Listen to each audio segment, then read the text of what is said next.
Punch-Drunk Love, Allegory behind the color. The peculiar visage of Paul Thomas Anderson's Punch-Drunk Love provides breeding ground for the supposition of an allegory-based intention behind the film's cinematographic stylings, namely color. Pronounced reds, whites, and blues imbue the narrative, performing in conjunction with the initially trepid but ultimately conquering protagonist Barry Egan. The harmony of said colors with Barry's hero's journey narrative provoked the mythology of the timeless superhero Superman. Barry believes in truth and justice, displays glimpses of abnormal strength, expresses feelings of alienation, and is strongest when he is with the one whom he loves. All of these among other elements characteristic of Superman. But these parallels are immensely more visible under the spectrum of colors that correspond to those associated with Superman, and vice versa.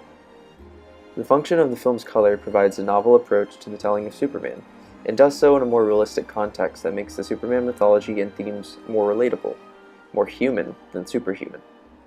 I will continue by delving into the conceptual nature of each color, red, white, and blue, as used in the film to propel my argument, for these are the most consistently vibrant and intensified colors the film offers, and they furthermore correspond to the colors of Superman, as I have previously stated.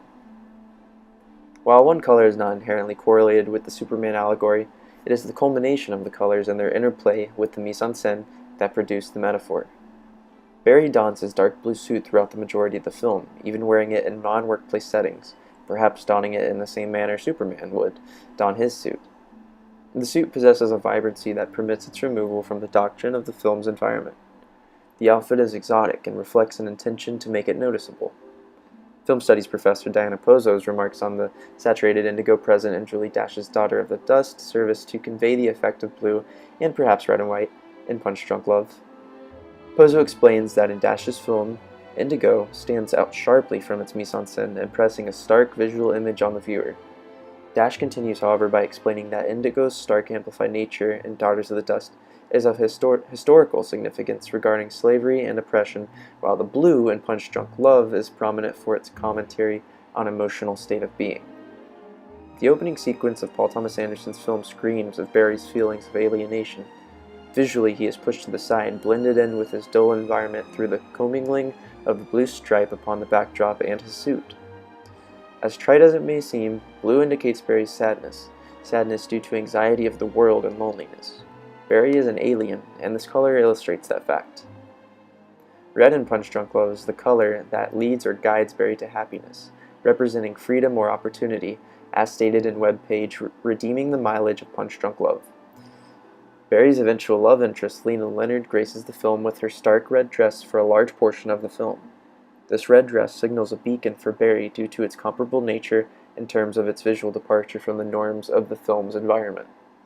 Barry sees Lena adorned in her red dress, just as he is in his blue, and is struck with the notion that she is his counterpart, his other half, the happiness to the sadness he literally and figuratively wears. This yin-yang idea is qualified in the first supermarket sequence of the film, in which Barry is followed by a mysterious red figure that is out of focus and in the background. It is alluding to Barry what he is missing. Returning to the Superman allegory, Lena being the red figure is Barry's cape, as in she makes him whole. Superman is whole with his red cape.